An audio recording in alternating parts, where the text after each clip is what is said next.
Meanwhile, this just in, Ben may just yet squeak in. Federal Reserve Chairman Ben Bernanke meeting with Senate Majority Whip Dick Durbin later this hour. Now, the president and Democratic leaders are desperately working every angle they know to get Ben over the top in what had looked like a slam dunk confirmation a little more than weeks ago. Then came Scott Brown in Massachusetts and the rethinking on Ben in Washington and the global sell-off because of the rethinking on Ben in Washington. With me now, the senator who has not been a fan of Ben before or since the fuss in Washington, Alabama Republican Jeff Sessions. So, Senator, does Ben have the votes? Your view notwithstanding, do you think he has the votes to be reconfirmed? Well, he's on the way to getting the votes, but he hasn't gotten there yet, and I think there's a lot of unease out within the Senate, and I certainly think he's lost votes in the last few weeks. All right, we're going to review the 17 committed no votes, and you're among those, Senator. You suspect that will grow substantially. But do you think that the Massachusetts results have added more Democrats to that group? What's your hunch? I would think that probably has moved more Democrats than it has Republicans, but because I think it's a reflection that even in the bluest of states, the voters are unhappy and concerned, and I think the voters don't want a gambler in there.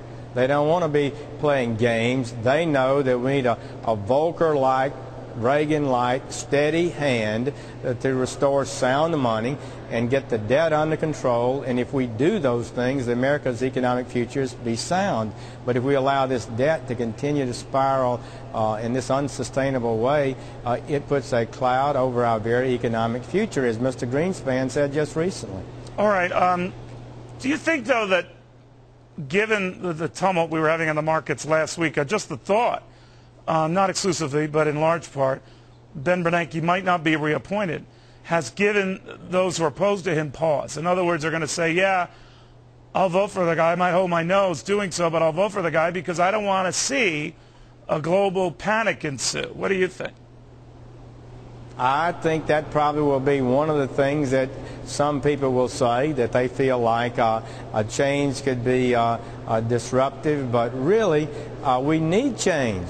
I mean, Mr. Bernanke was the architect of the aggressive low interest rate policies that led to this boom and this bust, and he did not foresee it.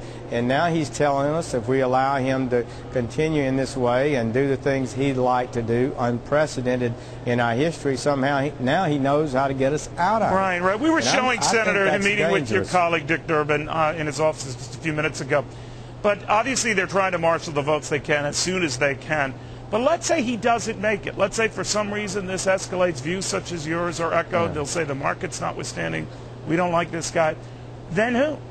Paul Volcker is probably not in the running. So who? Well, what we need in the president, this is important, the president and the Federal Reserve person is to move hand in hand to calm the American people, to tell them they know we're in for a number of years of very difficult problems because of excessive spending that created this bubble, and we're going to have to work our way through it. But if we do it right and in a sound way, this country will come back and be healthy again. Okay. I really think that's not the message we're getting today. We're being told, don't worry, we're going to try to stimulate our way out of it through government policy, and I don't think that's sound. All right. Senator, always good having you. Thank you very much. Thank you. All right, Senator Jeff Sessions. Now, the underwear bomber is not talking.